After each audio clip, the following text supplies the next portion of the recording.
Gak berasa saudaraku, kita masuk pada bagian yang terakhir dari seri firman Tuhan. Berkat pasti di keadaan tidak pasti. Saya akan menutup saudaraku seri firman Tuhan 1 bulan ini dengan mengatakan ini kepada saudara. Apa saja yang dikerjakannya dibuat berhasil. Apa saja yang diperbuatnya berhasil. Boleh enggak saudara? Kedangkan kedua tangan saudara seperti ini. Angkat tinggi-tinggi kedua tangan saudara seperti ini. Saya berdoa apa yang saya katakan ini bukan hanya sekedar judul firman. Tapi ini menjadi perkataan imanmu. Ini jadi doa. Apa saja yang dikerjakannya dibuat berhasil. Jadi. Boleh aminnya yang paling keras, tepuk tangannya yang paling meriah buat Yesus Tuhan kita. Dijadikan atas kehidupan saudara. Ternyata bukan apa saja yang didoakan yang Tuhan dengar dan Tuhan jawab.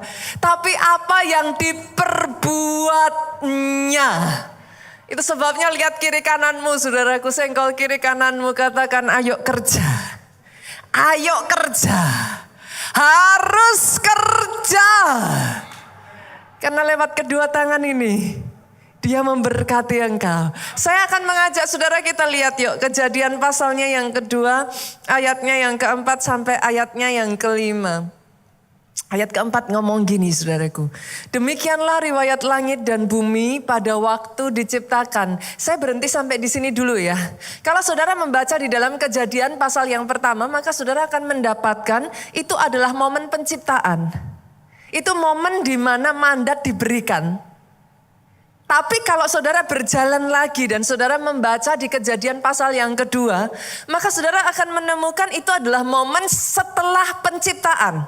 Perhatikan ya saudaraku, perhatikan baik-baik ya. Itu momen setelah penciptaan. Yet, di momen setelah penciptaan itu ayat ini ngomong begini. Ketika Tuhan Allah menjadikan bumi dan langit. Bumi dan langit sudah dijadikan. Saudara, ayat yang kelima ngomong gini. Belum ada semak apapun di bumi.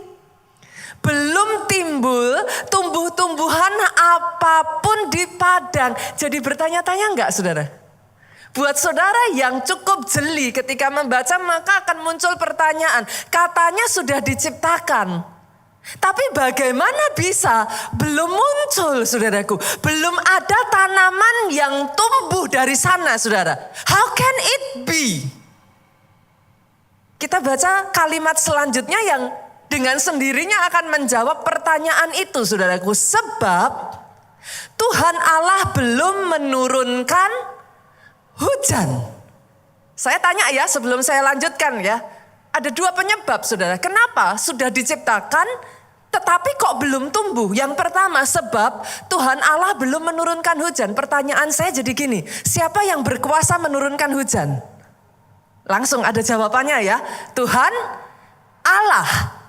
Dan gak berhenti sampai di situ. Ternyata belum tumbuh karena Tuhan Allah belum menurunkan hujan. Tetapi yang kedua, dan belum ada orang untuk mengusahakan tanah itu. Ayat ini menarik loh saudaraku buat saya. Kenapa? Karena sudah diciptakan. Bagaimana belum tumbuh? Tapi dari ayat ini kita bisa melihat hasil baru akan muncul setelah ada hujan. Tuhan Allah menurunkan hujan. Hasil baru akan muncul kalau ada orang yang mengerjakan, mengusahakan. Boleh enggak? Saya ganti begini saudaraku. Hasil baru akan muncul. Berarti kalau kau mau berhasil, kau butuh dua hal ini. Yang pertama, hujan itu harus turun. Tapi siapa yang bisa nurunin hujan? Sadari dalam kehidupan kita ini ya saudaraku. Hanya Tuhan yang punya kuasa untuk menurunkan hujan atas hidupmu. Oh enggak bisa enggak saudara. Kalau kau mau berhasil, kau harus menyadari satu prinsip yang pertama ini dulu. Kalau kita mau berhasil, kita butuh hujan yang diturunkan dari langit. Hanya Tuhan yang bisa menurunkan hujan berkat itu atas kehidupanmu. Tapi yang kedua, saudaraku, kalau saudara mau berhasil, taruh satu tangan saudara di dada saudara seperti ini dan katakan, saya harus bekerja. Saya harus bekerja. Baru kalau dua hal ini, dua elemen ini ada, maka hasil akan muncul. Inilah yang saya sebut sebagai syarat dari great multiplication, saudaraku. Karena bahkan setelah diciptakan sekalipun, Pak, tumbuhan itu dikatakan belum ada. Sampai hujan itu turun, sampai ada orang yang mengerjakannya. Hari ini saya berdoa, ada orang-orang yang di tempat ini yang dipakai Tuhan untuk mengerjakannya. Oh yes. Dan kalau berbicara tentang kerja ya saudaraku, baru saja tadi kita bicara ayo kerja, saya harus bekerja. Bicara soal kerja saudara, pertama belajarlah untuk bekerja keras dulu. Tapi setelah itu bolehkah saya memperkenalkan yang kedua saudaraku? Bekerjalah dengan hikmat. Saudara harus belajar bekerja keras terlebih dulu saudaraku. Sebelum saudara mempelajari cara kerja yang lain, belajarlah bekerja keras lebih dulu. Tapi setelah itu saudaraku, belajar bekerja dengan hikmat. Pengkhotbah 10 ayatnya yang ke-10 ngomong gini. Menarik sekali ayat ini. Jika besi menjadi tumpul dan tidak diasah, maka orang harus memperbesar tenaga. Kita sedang berbicara tentang apa saudaraku? Kerja. Betul ya? Katakanlah orang bekerja dengan besi. Kira-kira apa ya? Penebang pohon boleh? Boleh ya? Dia pakai kapak. Kapak pakainya besi, saudaraku. Nah, ayat ini ngomong kayak gini. Kalau besi jadi tumpul, seorang penebang pohon, kalau dia menebang dengan kapak yang tumpul, maka dia harus butuh tenaga yang lebih besar. Pastor, ayat ini sebenarnya bicara soal apa sih? Kita lanjutkan ya. Yang terpenting untuk berhasil adalah hikmat. Jadi ayat ini sedang berbicara tentang bagaimana kau bekerja dengan hikmat. Kalau dalam hidupmu sama-sama bekerja, tapi Pak, hikmatnya nggak pernah diasah. Akhirnya kalau nggak diasah, apa yang terjadi? Tumpul. Tidak terbukakan pemikiran-pemikiran. Ayat ini berkata, kalau demikian, maka orang itu harus memperbesar tenaga. Artinya saudaraku, kalau engkau bekerja tanpa hikmat, kau keluar tenaganya besar, lebih repot Pak, tapi hasilnya kecil. Ayat ini ngomong, belajarlah mengasah hikmat. Ketika kau di hikmat itu diasah dalam hidupmu ya saudaraku, hal-hal yang tadinya tidak terpikir kau bisa melakukan sebelumnya. Sesederhana apa saudara? Sama-sama loh kopi pinggir jalan saudara beli harga 5.000.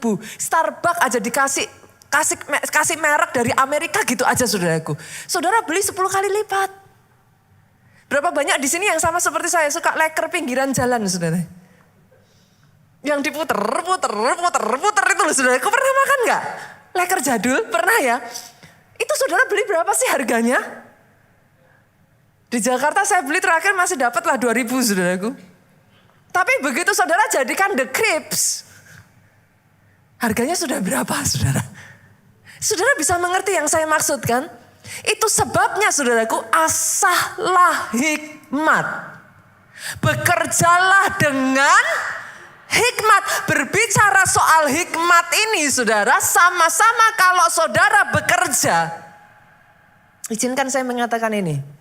Belajar untuk mengelola keuanganmu dengan hikmat. Belajar jadi wise manager. Dan ini alkitabiah loh saudara. Saya ajak saudara kita baca ya. Kejadian pasalnya yang pertama ayat 28. Saya menarik saudara di awal penciptaan terlebih dulu. Supaya saudara ngerti sebenarnya gambaran Tuhan tentang manusia tuh kayak apa sih. Tuhan tuh maunya kita tuh gimana gitu. Kejadian 1 ayat 28 Januari kemarin kita sudah belajar. Betul ya? Yuk kita baca sama-sama ya. Allah memberkati mereka. Jadi sejak dari awal buat saudara yang bertanya-tanya dalam hatimu, Pastor, apakah hidup saya dikutuk ya? Kok saya jadi kayak begini ya? Pastor, apa jangan-jangan saya ini memang nasibnya sial? Hari ini saya harus mengatakan kepada saudara, Allah memberkati engkau. Jangan izinkan yang lain mengatakan berbeda. Ayat ini berkata, Allah memberkati mereka. That includes you. You. Hidup saudara diberkati. Hidupmu bukan hidup yang sial. Hidupmu tidak dikutuki. Ada berkat Tuhan dalam apa yang kau kerjakan. Tangkap itu dulu. Tapi setelah itu saudaraku, berfirmanlah Allah kepada mereka, beranak cuculah dan bertambah banyaklah. Ini perintah yang pertama, perintah multiplikasi. Bulan Januari kemarin kita sudah berbicara tentang hal ini saudaraku. Saudara yang nanti belum dengarkan, saudara bisa cek di YouTube deh. Perintah multiplikasi. Itu sebabnya lihat dulu visinya. Banyak orang punya visi terlalu kecil. Begitu mau dibawa Tuhan ke visi yang besar, mundur teratur, gak berani. Mau diberkati, tapi bilang apa aku bisa ya Pastor? Mana bisa, mana mungkin. Tapi lihat saudaraku, ayat ini ngomong, penuhilah bumi, taklukkan itu. Diberikan visi kepada 2 orang, Adam dan Hawa. Visi miliaran, bahkan ketika mereka masih 2 orang. Loh, penuhilah bumi itu apa saudara? Sampai detik hari ini 8 miliar loh, masih belum penuh. Yang mengerti katakan amin. Come on. Adam dan Hawa sudah diberi visi miliaran ketika mereka masih 2. Itu cara kerjanya Tuhan. Sejak dari hari ini, jangan punya visi yang terlalu kecil, yang mengerti aminnya yang paling keras. Tapi setelah itu, selanjutnya, boleh dimunculkan lagi, ayat ini mengatakan demikian saudaraku. Berkuasalah atas ikan-ikan di laut, dan burung-burung di udara, dan atas segala binatang yang merayap di bumi. Dalam Alkitab terjemahan bahasa Indonesia masa kini, ayat yang sama ini ya saudaraku, ditulis begini. Kamu kutugaskan mengurus ikan-ikan, burung-burung, dan semua binatang lain yang liar. Kamu kutugaskan. Untuk apa? Mengurus. Kata mengurus ini artinya apa saudara? Mengelola. Mengelola itu gimana sih? Jadi manajer. Oh sadari ini saudara.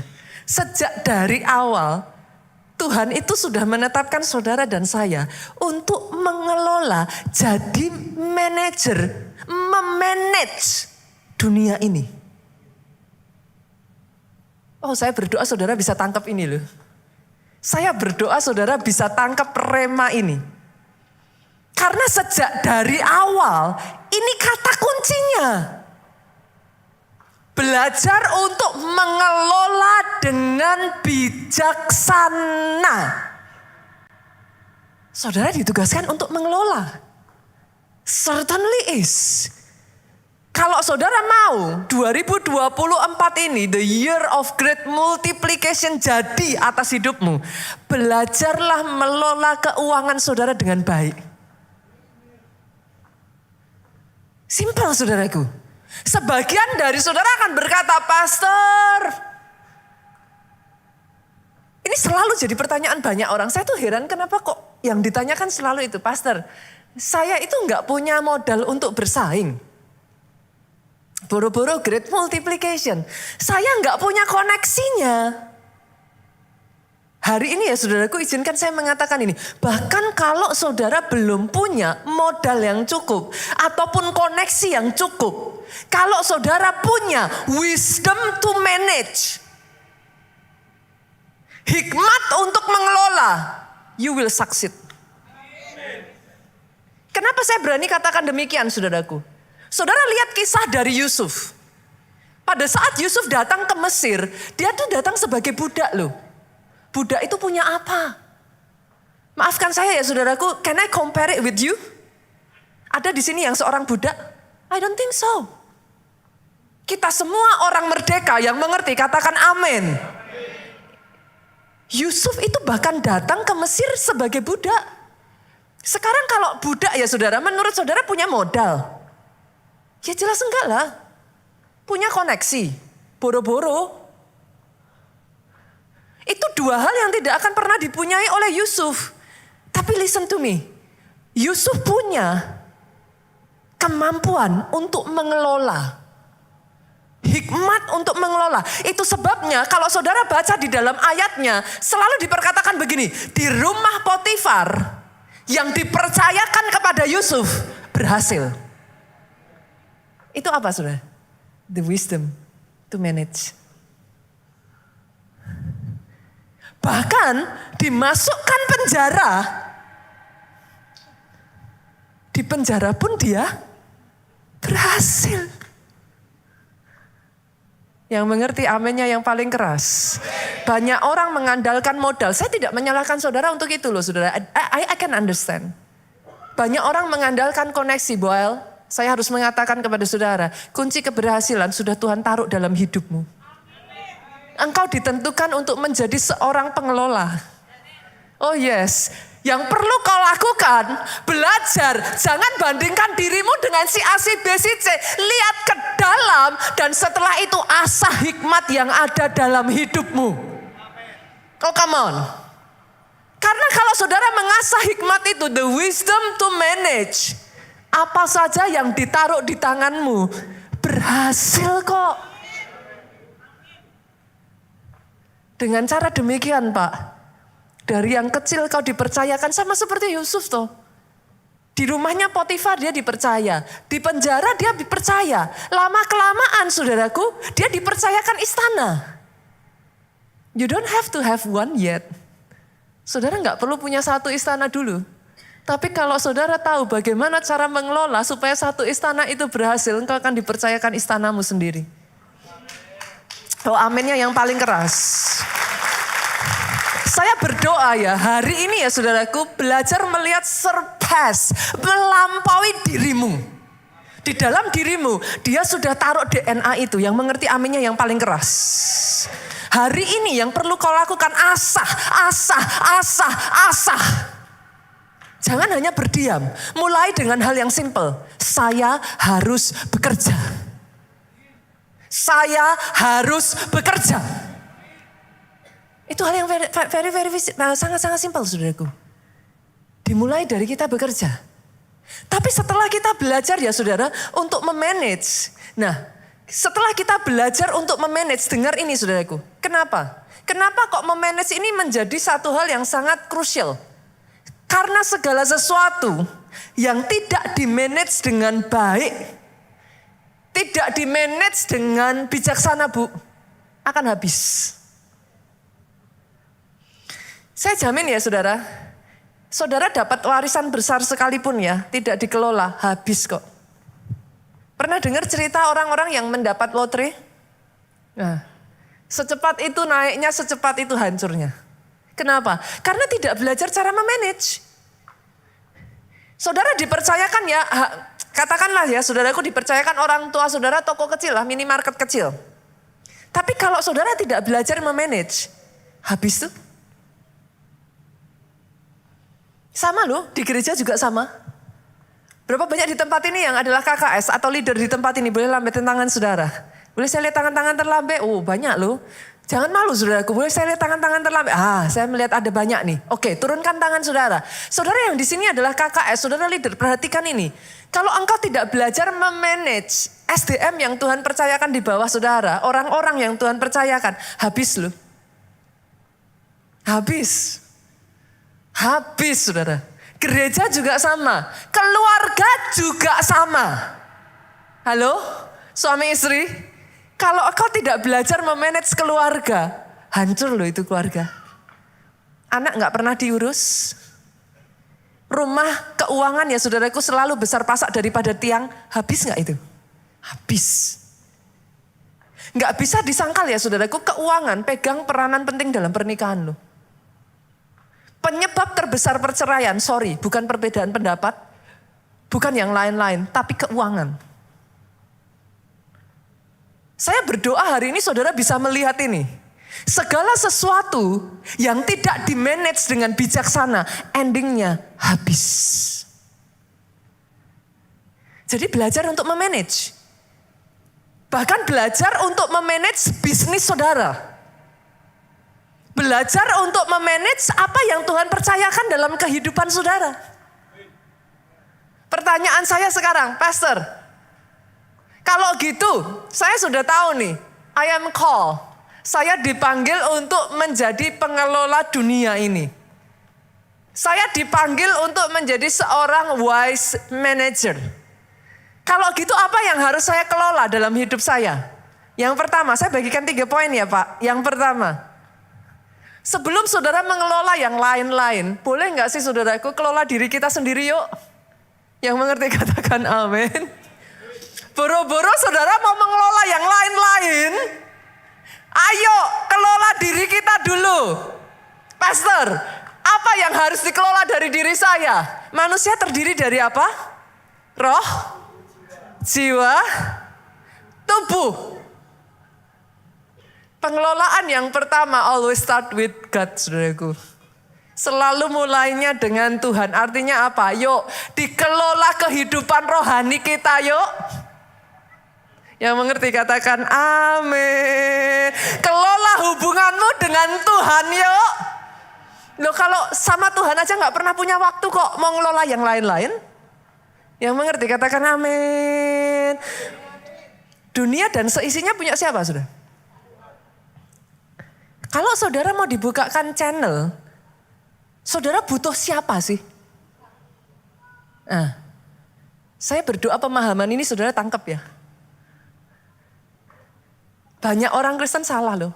Punya waktu buat si A, si B, si C, si D, si E, orang terpengaruh, terkenal ini, orang ini, itu apa. Enggak punya waktu untuk yang empunya bumi dan seisinya. Yang bisa buka channel dan semuanya atas hidup saudara. It has to start with God. Gereja kita saudaraku, keluarga Allah, itu sengaja didesain, buat saudara yang datang ke tempat ini dan berpikir keluarga Allah ini hanya gereja di hari Minggu, saudara salah. Kita ini melalui kerepotan yang begitu banyak loh. Saya tuh kadang ditanyain orang, Pastor apa enggak repot? Pol, saudaraku. Jauh lebih mudah apabila gereja itu cuma hari Minggu titik, habis itu bye-bye. Dikiranya komsel itu gampang saudara. Ngemesin loh, ketemu orang yang sama tapi nyebelin tuh ngemesin loh saudaraku. Loh gak segampang itu. Saudara pikir mengadakan pondok Daud itu tidak repot? Repot. Tapi tahukah saudara, saya ingin mengajak saudara ketika saudara menjejakkan kaki di keluarga Allah, saya berharap saudara mengerti. Keluarga Allah bukan gereja yang hanya seminggu sekali. Hari Minggu saudara pulang, bye-bye, besok Minggu saudara datang lagi. No. Gereja kita mendesain yang namanya skema perjalanan rohani. SPR saudaraku. Ini sudah ada sejak saya ada di keluarga Allah lah saudaraku. Kayak forever gitu. Tapi gak banyak dari kita yang ngerti. Skema perjalanan rohani boleh dibuka? Seperti apa? Pertama kali saudara datang ke keluarga Allah, ada sebagian dari saudara yang mungkin sudah terima Yesus. Saya tidak menyangkal saudaraku yang namanya perpindahan gereja terjadi. Udahlah saudara, jangan ribut soal memindahkan domba dan lain sebagainya. Domba tidak pernah dipindahkan, dia lompat sendiri. Gitu aja saudaraku. Yang mengerti katakan amin. Gembala sidang di tempat ini gak ada cari-cari satu-satu terus kemudian ditarik-tarik. Gak ada. Lompat sendiri, makan di situ sendiri saudaraku. Yang mengerti katakan amin. Jadi sudahlah, sudah gak usah ngeributin yang soal itu saudaraku. Yang pertama ketika saudara masuk, pastikan dulu saudara benar-benar sudah diselamatkan.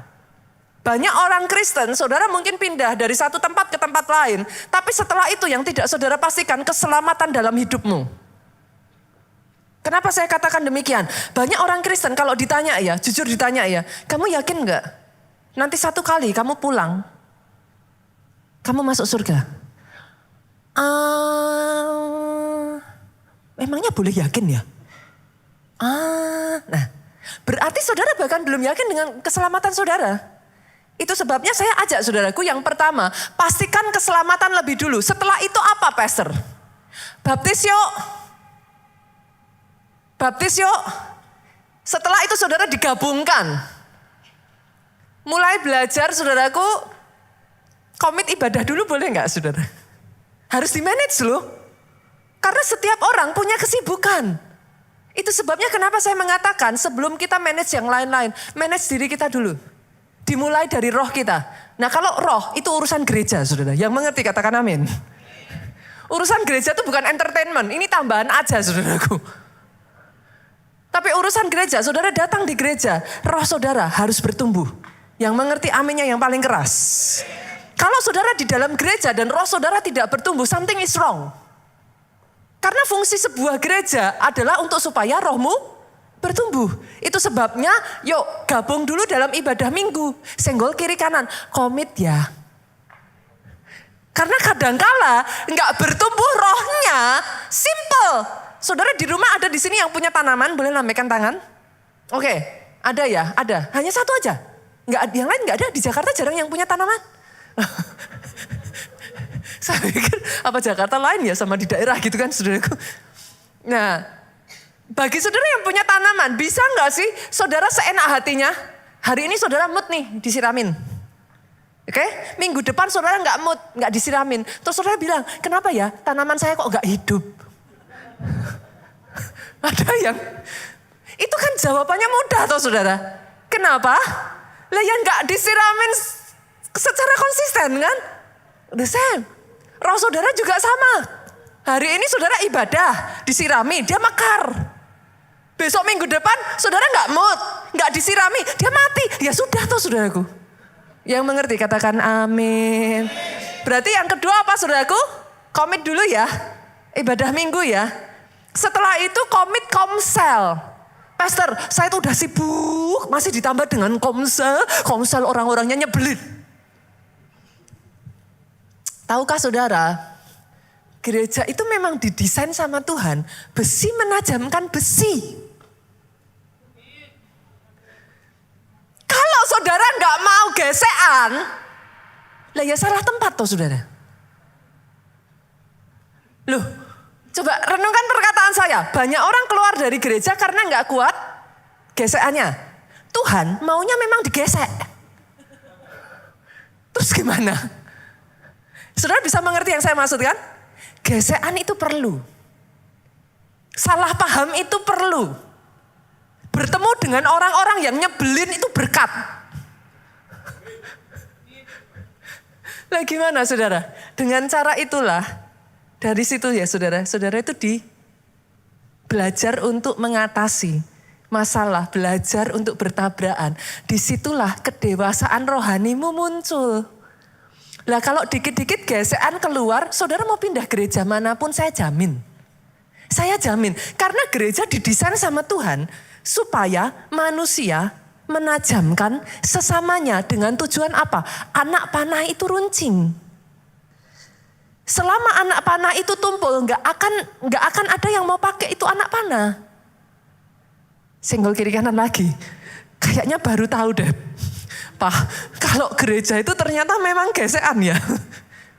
Buat saudara yang selama ini punya impian cari gereja yang saudara tidak akan mendapatkan gesekan. Maaf saudaraku, saudara salah tempat. Kiri kanan saudara bukan malaikat. Mereka sama-sama orang yang datang berobat.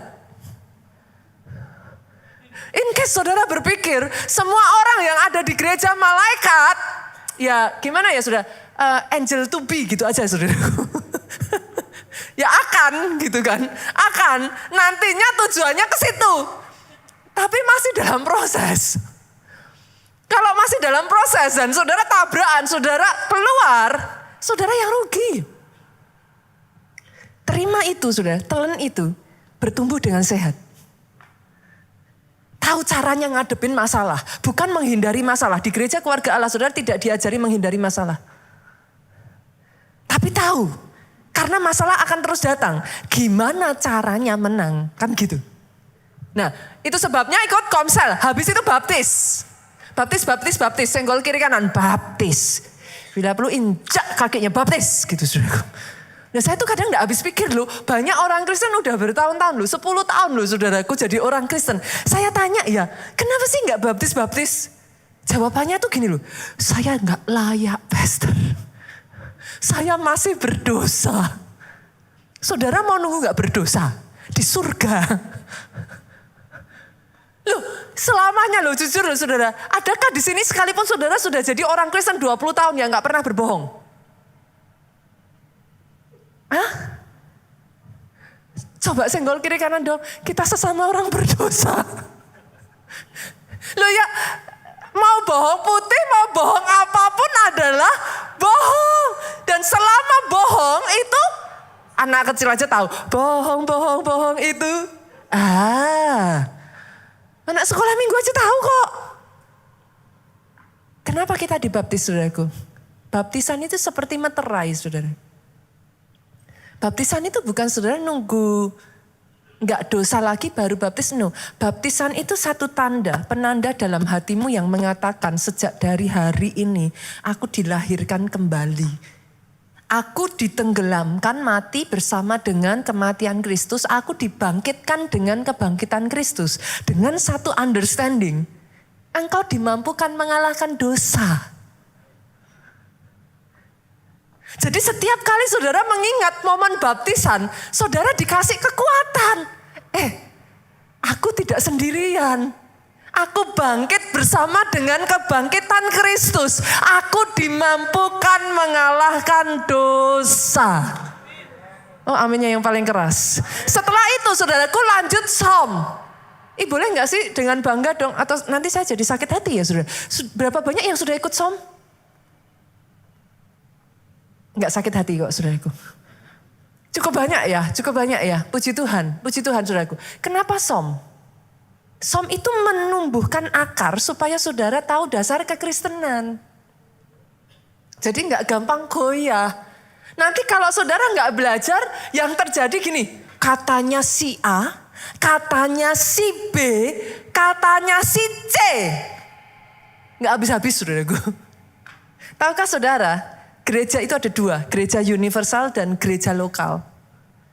Gereja universal saudaraku, seluruh dunia ini itu berbeda-beda doktrin dan pengajarannya. Itu sebabnya saudara harus memahami. Satu dengan yang lain itu berbeda.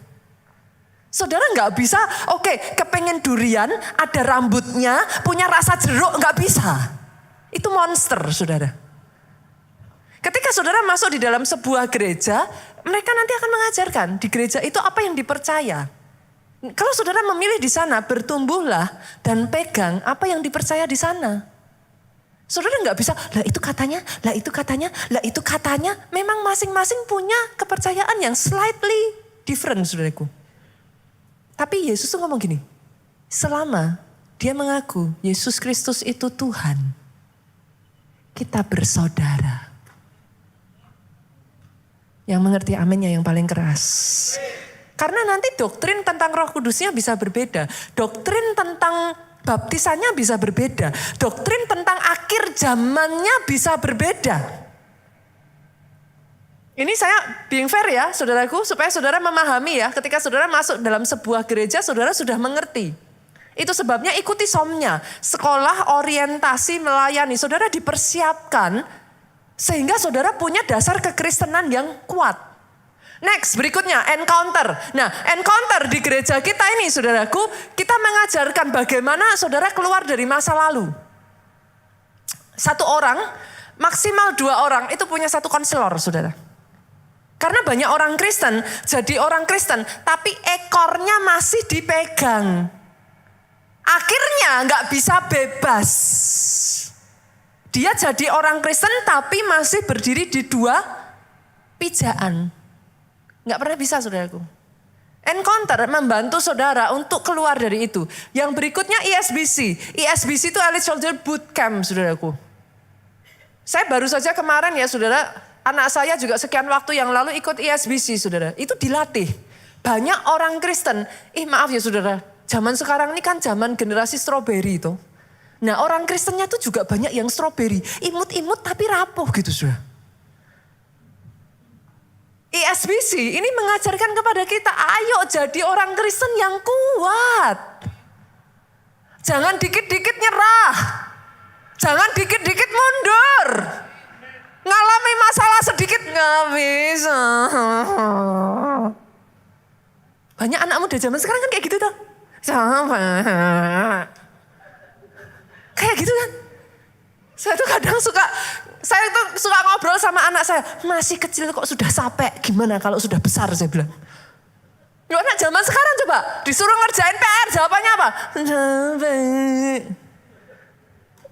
Bener kan? Nah ISBC ini mendesain itu saudaraku. Akhirnya saudara dididik. Di keluarga Allah ya saudaraku, setiap orang, everyone can be a leader. Saya tidak percaya bahwa saudara hanya jemaat biasa. I believe that you are a leader. Itu sebabnya dipersiapkan. Yang ujungnya apa? Diselamatkan untuk menyelamatkan. Kita nggak boleh egois. Saudara datang ke gereja not just because for you. No. In your life, he has a big vision. Dia punya rencana. And because of that, you are called. You are prepared. Yang pertama manage roh kita dulu kan. Yang kedua manage jiwa. Loh jiwa kok di manage kenapa? Saudaraku, yakin saudara berdoa minta diberkati. Orang kalau mau diberkati, perjuangannya berat loh. Yang mengerti katakan amin. Loh, makanya saya tanya dulu, yakin minta diberkati? Kerja keras loh. Buat saudara yang bilang minta diberkati, tapi habis itu bilangnya capek. Itu dua hal yang akan berlawanan saudara. Kenapa saudara harus manage your soul? Karena kalau enggak, nanti capek loh saudara. Bersamaan dengan Tuhan memberkati, ada perjuangan, ada tantangan, ada masalah. Kalau jiwanya, mental health-nya tidak diperhatikan, hancur tuh, roboh. Yang mengerti katakan amin. Harus berjuang. Mental health-nya harus dikuasai, saudara. Roh kalau kuat, dia akan megang jiwa. Jiwa terkontrol.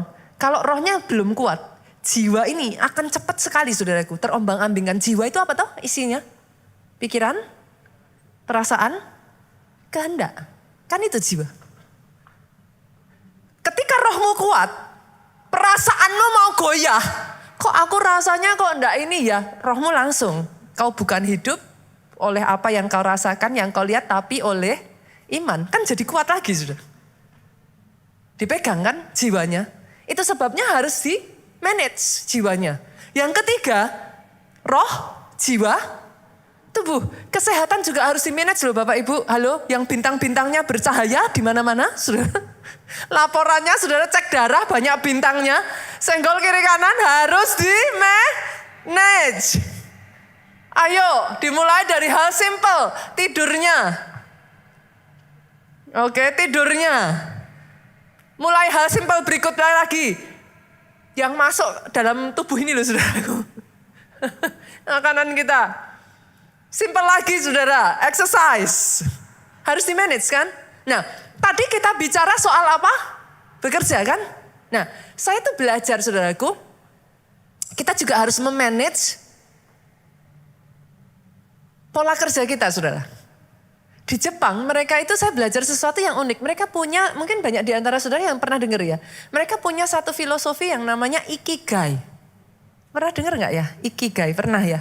Pernah dengar ya? Sebagian pernah dengar.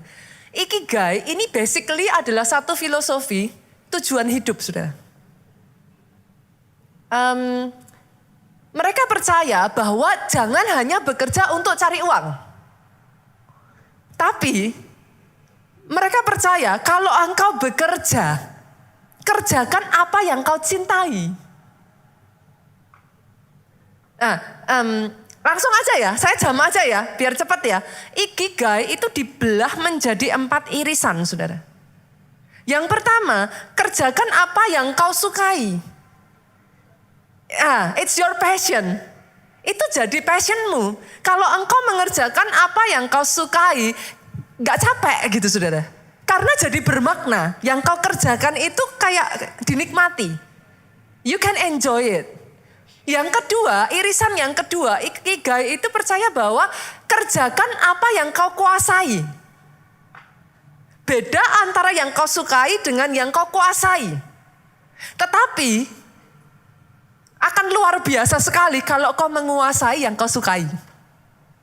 Nah, di situ saudara jadi master. Saudara jadi expert. Karena sudah disukai, setelah itu kau menguasai yang kau sukai. Yang ketiga, kerjakan yang bermanfaat bagi orang lain. Banyak orang yang idealis ngomong gini sama saya, terserah, yang penting kan saya suka. Orang lain urusan belakang, gak bisa saudara. Saudara bekerja bukan hanya untuk diri saudara sendiri. Tapi saudara bekerja supaya apa yang kau kerjakan bermanfaat untuk orang lain. Itulah yang namanya jadi berkat. By the way, saya tuh menemukan saudaraku satu prinsip yang unik. Instagram, sosial media punya hukum ini. Banyak orang di dalam sosial media ngejar follower, tapi nggak dapat. Tapi yang harus dikejar itu reach. Reach itu apa toh? Seberapa kau jadi berkat buat orang lain? Kalau yang kau berikan, kontenmu itu jadi berkat dengan sendirinya, nanti follower saudara akan naik dengan cepat. Saudara mengerti yang saya maksudkan?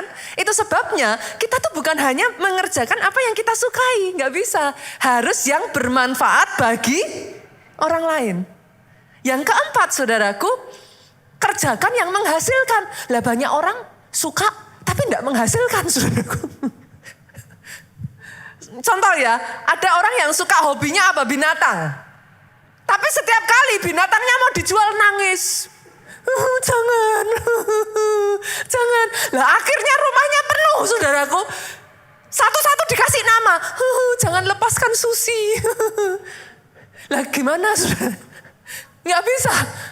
Kalau saudara, itu mungkin yang saudara sukai. Tapi kan nggak bisa menghasilkan. Lah lama-lama kan akhirnya menguras toh. Dana saudara habis lah, si Susi, si siapa nanti namanya. Saudara satu-satu kan akhirnya nggak bisa saudaraku. Nah, ikigai mengajarkan kita seperti ini saudara. Belajarlah mengerjakan yang kau sukai. Temukan the passion in your life. Setelah itu master it. Kuasai. Dan temukan cara apa yang kau lakukan itu jadi berkat buat orang lain.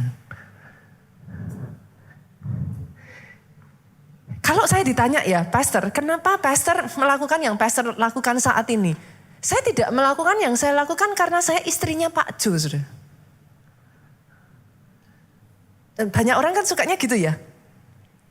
Nggak suka, tapi dilakukan akhirnya terus tertekan. Saya melakukan yang saya suka, yang saya lakukan ini saudaraku, adalah karena since the very beginning, I love it. Sejak awal saya itu sadar saudaraku, saya ada sebagaimana saya ada karena perjuangan orang-orang dalam kehidupan saya. Dan saya kepengen bisa gantian memberikan itu kepada orang lain. Dulu ada orang yang mempercayai saya yang bukan siapa-siapa. Mereka memperjuangkan saya sampai saya ada hari ini. Hidup saya diubah. Saya yang tadinya miserable. Saya yang tadinya bahkan berpikir akan bunuh diri. Saya yang tadinya dianggap tidak ada gunanya. Anak rata-rata biasa. Tapi hari ini saya ada sebagaimana saya ada. Karena saya jumpa Yesus saya. Saya berdoa lewat hidup saya. Saudara-saudara juga bisa berjumpa dengan sahabat baik saya. Hidupmu diubahkan, karaktermu diubahkan, kau jadi orang yang kuat. Akhirnya hidupmu jadi berguna buat orang lain. Bukankah itu hidup yang menyenangkan saudaraku? Karena hidup kita berarti. Dan yang terakhir, apa yang kita lakukan ini menjadi saluran berkat Tuhan dalam hidup kita. In the end, diberkati, jadi berkat. Doa saya itu yang jadi atas hidup saudara. Manage diri kita dulu, itu yang pertama. Yang kedua apa, Pastor? Yang kedua, saudaraku, manage your team. Salah satu orang yang pernah hidup di dunia ini, orang paling kaya yang pernah hidup di dunia ini namanya Salomo, saudara. Yang tidak banyak diketahui oleh banyak orang Kristen adalah Salomo itu seorang manajer yang luar biasa. Saya bukakan ya. Oke, kita lihat yuk. 1 Raja-Raja 4 ayat 1 sampai 7. Ini nggak banyak orang memperhatikan, saudaraku. Maka Salomo menjadi raja atas seluruh Israel. Begitu dia jadi raja, lihat. Inilah para pembesarnya. Salomo itu nggak ngawur, saudara, langsung dibagi. Asarya bin Sadok menjadi imam. Dia menempatkan orang-orang pada posisi yang tepat. Elihoref dan Ahia, anak-anak sisa, menjadi panitera negara. Lanjut ya. Yosafat bin Ahilud menjadi bendahara negara. Saudara bisa ngeliat gak nih? Struktural dibentuk. Benaya bin Yoyada menjadi panglima. Ini enggak main-main. Saudara nanti ya kalau punya waktu di rumah ya, selidiki deh siapa orang-orang ini. Nanti saudara akan melihat Salomo memilih best of the best untuk ada di tempatnya masing-masing. Ngeri, nyenengin saudaraku. Belajar firman itu nyenengin. Saya lanjutkan lagi ya. Abiatar menjadi imam. Asarya bin Natan mengawasi para kepala negara, daerah. Lihat ini sudah. Sabut bin Natan seorang imam menjadi sahabat raja. Ahisar menjadi kepala istana. Nah ada nih. Adoniram bin Abda menjadi kepala Rodi. Salomo punya 12 orang kepala daerah atas seluruh Israel yang harus menjamin makanan raja dan seisi istananya. Adalah tanggungan tiap kepala daerah untuk menjamin makanan selama sebulan dalam setahun. Saudara bisa ngeliat ya, ditata dengan rapi saudara. Nggak ngawur. Bolehkah saya mengajak saudara, manage your team? Pastor, saya nggak punya tim. Kerja sama tim tuh nyebelin. Banyak orang kan akhirnya salah ya. Berapa banyak di zaman dulu saya menemukan polanya gini. Kalau nggak saya nggak bisa. Pernah ketemu saudaraku generasi sebelumnya mungkin. Selalu ngomongnya gini. Kalau bukan saya yang jaga, berantakan. Harus saya. Kalau saudara mau jalan cepat, satu orang oke. Tapi kalau mau jalan besar saudaraku, dibawa besar, nggak bisa satu orang. Kebayang nggak? Saya khotbah, sebelumnya saya WL, terus sambil WL, saya main musik. Sebelum main musik, saya turun ke bawah saudaraku. Saya nyalami saudara, shalom, shalom. Saya nggak bisa kebayang loh saudaraku. Itu kalau nggak uban, saya cepat keluar ya saudara. Saudara ngerti yang saya maksudkan? Teamwork. Dan kalau saudara mau besar, saudara harus belajar melatih dan memanage tim di bawah saudara. They have to be able to do what you can do, even better. Oh yes. WL yang ada di sini ya saudaraku, kenapa saya nggak WL? Mereka WL yang lebih baik daripada saya.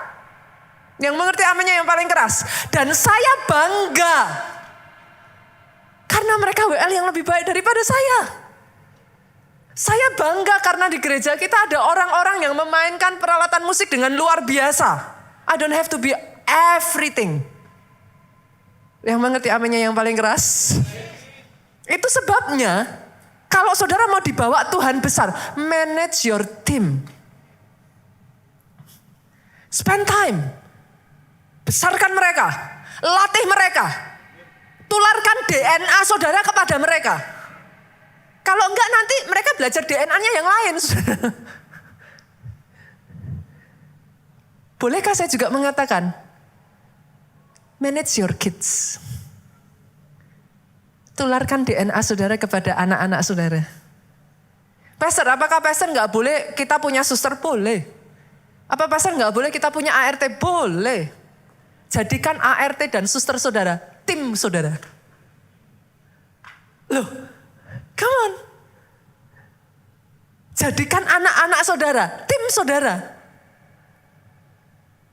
Jangan pisahkan mereka. Jangan menganggap anak kecil tahu apa. Enggak. Sejak dari kecil ceritakan kepada mereka. Apa yang saudara kerjakan. Tularkan kesenangannya itu saudaraku. Ceritakan kepada mereka betapa asiknya mengerjakan yang kau kerjakan. Teamwork. Jangan kerja sendiri. Dan karena ada teamwork, saudaraku lihat, bukan hanya teamwork, hebatnya Salomo. Salomo itu bukan hanya kerja internalnya yang kuat, dia kerja eksternalnya, dia bangun jejaring. Saking hebatnya istrinya 1000, saudaraku. Jangan ditiru, senggol kiri kanan. Itu bukan untuk ditiru. Loh, tapi itu jejaring.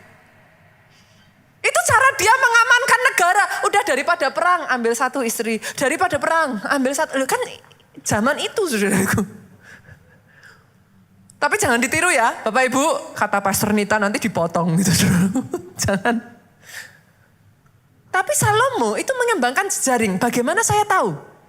Kalau waktu saudara lihat ya, nanti kalau saudara baca ya. Pada saat Salomo hendak membangun istana dan bait Allah ya.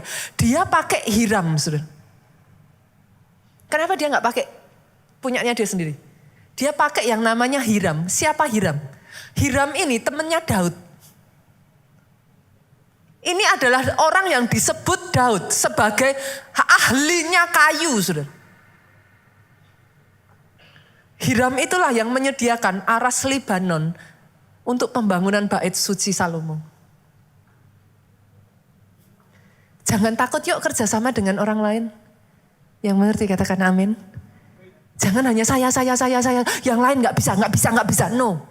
Mulai buka, mulai lihat kiri dan kanan. Mulai bangun.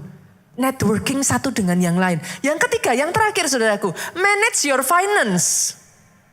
Tadi karena kita hari ini berbicaranya tentang bekerja kan saudaraku? Bekerja.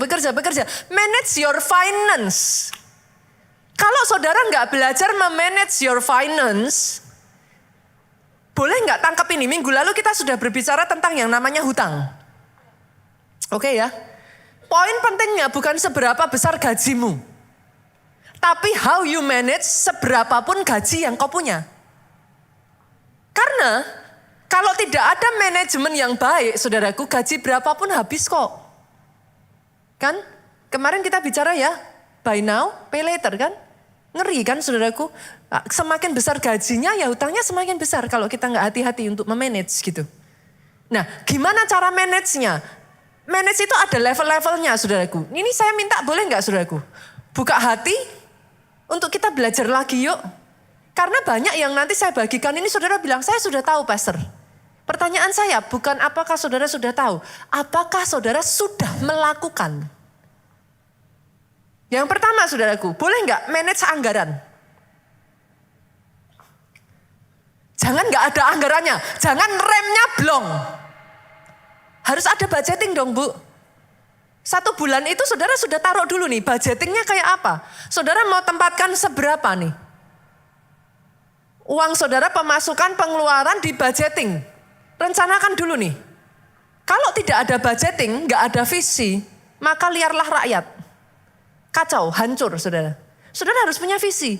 Pastor, 5 tahun dari sekarang saya mau punya rumah saya sendiri. Oke, bagus. 5 tahun dari sekarang breakdown nih, gajimu berapa? Untuk kamu bangun rumahmu sendiri, kamu butuh apa-apa berapa? Gimana caranya itu bisa? Kan tinggal gampang tuh saudaraku. Either saudara menurunkan pengeluaran atau menaikkan pendapatan, kan gitu. Supaya visi bisa tercapai. Jadi harus ada budgeting dulu. Yang pertama ya saudara. Yang kedua harus ada pembukuan. Saudara percaya nggak percaya ya? Sampai saat ini saya masih melakukan pembukuan loh saudaraku. Saya masih menyimpan nota-nota saya. Pastor buat apa? I still do it. Sampai dengan detik hari ini. Banyak orang sukanya itu nggak tahu loh saudara. Pemasukannya tahu, pengeluarannya berapa nggak tahu. Remnya belum. Kalau saudara nggak tulis, how do you know? Dikira-kira, Perasaan kita tuh sering salah tuh saudaraku. You have to manage it. Perusahaan besar ya saudaraku, sama seperti Salomo, mereka tuh punya bendaharanya. Ada orang yang ngurus bagian pembukuan, ada yang ngurus perpajakan. Belajar dari yang kecil saudara. Ada yang ngurus aset. Jangan salah loh. Banyak orang bangga punya aset besar. Aset yang tidak di-manage jadi beban loh. Jangan salah. Saudara boleh punya banyak aset. Tanah saudara banyak, rumah saudara banyak. Tapi kalau saudara tidak manage rumah dan tanah itu, endingnya, ujung-ujungnya beban loh. Kan? Kenapa? Sekarang coba, kalau rusak saudara harus keluar uang. Tidak saudara sewakan, tidak saudara kelola. Tiap bulannya harus ada yang dibayar. Nah, ujung-ujungnya aset saudara itu mendatangkan beban di dalam kehidupan saudara kalau tidak di-manage dengan baik. Jadi harus belajar mengelola gitu. Setelah itu belajar investasi. Banyak orang yang seringnya terjadi saudara, pemasukannya besar tapi nggak punya visi. Ujung-ujungnya pengeluarannya besar. Spending, beli brand, tapi nggak pernah kemana-mana tuh. Sudah kerja 10 tahun, penghasilannya besar, ratusan juta, tapi nggak pernah bisa beli rumah. Kenapa? Karena nggak di-manage. Itu. Jadi saudara harus belajar untuk memanage. Yang ketiga, saudaraku, teliti menghargai rupiah kecil. Ini saya masih belajar, saudara. Ada yang kayak saya nggak sih? Kadang uang itu ditaruh kemana-mana gitu, saudaraku. Apalagi rupiah. Nah, padahal 100.000 gak akan jadi 100.000 tanpa 100 rupiah. Belajar loh saudara. Beneran. Kalau saudara sudah belajar menghargai yang kecil ya, Tuhan akan menambahkan yang besar. Itu gak bisa enggak kok. Kalau yang kecil saudara gak menghargai ya, nanti saya itu belajar dalam hidup saya, pelajaran yang sangat-sangat gak enak saudaraku. Lama-kelamaan setelah engkau diberkati Tuhan ya, kehilangan yang ini gak di-manage saja saudara gak kerasa loh. Dapatnya banyak, tapi hilangnya banyak. Itu bahaya. Belajar untuk menghargai yang paling kecil sekalipun dalam hidupmu. Dirawat saudara. Dan yang terakhir, saya tutup, pemain musik boleh maju ke depan. Belajar jadi bendahara yang setia, jujur dan taat. Konsepnya simple. Tuhan yang punya seluruh dunia. Oke, kita ditugaskan jadi apa tadi saudara? Pengelola, manajer, jadi bendahara. Nah, jadilah bendahara yang jujur, taat, setia. Pegang perjanjiannya Tuhan. Satu demi satu lakukan itu dengan setia. Jangan berlaku curang di hadapan Tuhan, saudara. Belajar setia dari yang kecil, saudara lakukan. Apa yang firman Tuhan katakan, kerjakan. Apa yang firman Tuhan suruh jangan lakukan, jangan dilakukan. Saya berdoa ya saudaraku, firman sepanjang bulan Februari ini ya, membekali saudara. Mau di masa apapun dalam hidupmu, berkat pasti di keadaan yang tidak pasti. Kita katakan ini saudaraku, Waymaker, dia yang membuka jalan. Bahkan ketika di dalam keadaan saudara, mungkin saat ini engkau masih terlilit hutang. Mungkin saat ini saudara masih berjuang di dalam kehidupan saudara. Mungkin saat ini saudaraku, masih kecil yang kau punya, it's okay. Tapi sama-sama berani percaya saudaraku.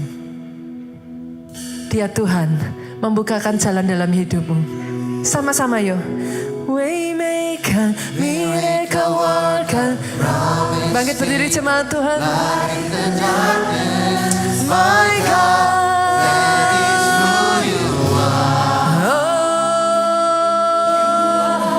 Waymaker, miracle worker, promise keeper. Never stop.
katakan saudaraku. Waymaker, promise keeper, my God, that is who you are. Sorak-sorak yang paling meriah buat Raja di atas segala raja. Angkat kedua tanganmu saudaraku. Diberkatilah saudara oleh Tuhan. Diberkatilah keluargamu oleh Tuhan. Apa yang dikerjakan kedua tangan ini dibuatnya berhasil.